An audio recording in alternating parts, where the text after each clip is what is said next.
Hello viewers, let's see how to update time and date in Zita panel. This is one kind of addressable panel. You can see pay system and telephone jack also. Let's see, we will update now.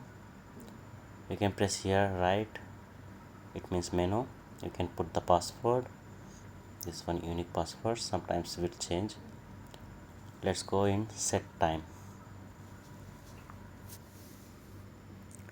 Date and time, you can press right arrow and you can see here the time is now 18.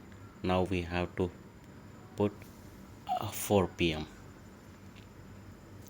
It's 4 p.m. means it's 16:48.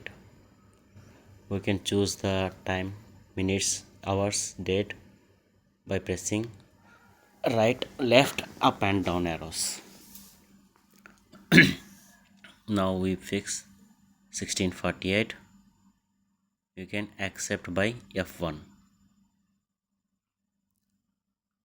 Like this we can update this one. I hope you will learn something. See you in next video. We will make a one video for whole how to work.